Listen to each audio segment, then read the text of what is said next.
Now, a nursery school in Hull has withdrawn a children's book called Grandad's Pride because it shows drawings of men in fetish gear. Behind one of the leather-clad men, you can see a little boy on an adult's shoulders waving a Pride progress flag. A parent complained, of course, and the trustees agreed that this was not age-appropriate.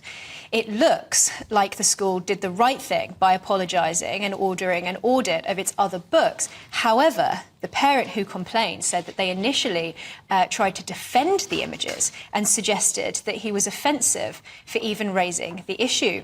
The parent, who quite rightly was raising a safeguarding concern, felt that the preschool staff were implying that he was some kind of homophobe or transphobe. According to the parent, the school said, "You know it's erotic, we know it's erotic, but that's just your opinion because we're grown-ups. A child would not understand it to be erotic." I'm sorry, that is exactly the reason why this is a safeguarding concern. Children should not be desensitised to dangers like having adults behave sexually around them. It's precisely because they don't understand that they need to be protected by responsible adults.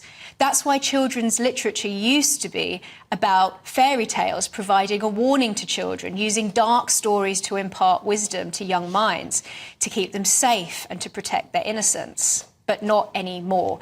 The author and illustrator of the book said the illustrations were a faithful representation of Pride celebrations. Well, that just sounds like another problem, doesn't it?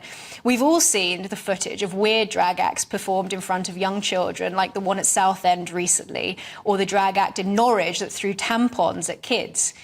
Whether you have kids or not, I challenge you, go down to your local bookshop and take a look at what is in the children's section.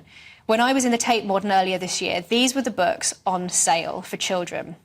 Self-Care in Underwear, Courage Out Loud, 25 Poems of Power, We Need to Talk About Vaginas, Little Feminist, The Boy with Flowers in His Hair, Julian is a Mermaid, and the hips on the drag queen go swish, swish, swish.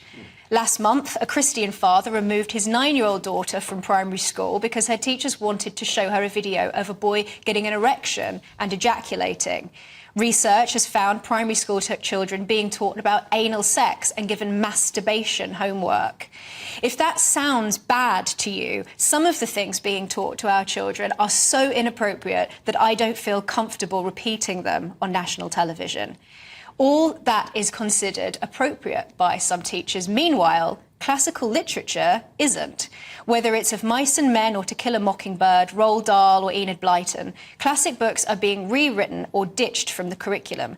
Prominent children's author Jacqueline Wilson recently said that it can be justified to remove inappropriate or dated language because children don't have, quote, a sense of history. But again, that is exactly why we are supposed to teach them. Has someone spiked the drinking water?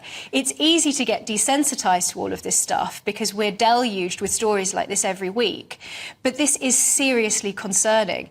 The shifting boundaries of what is and is not acceptable is putting kids at risk. The exposure of children to adult sexuality is being normalised.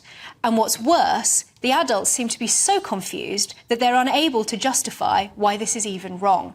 This is not a disaster waiting to happen. It's already happening.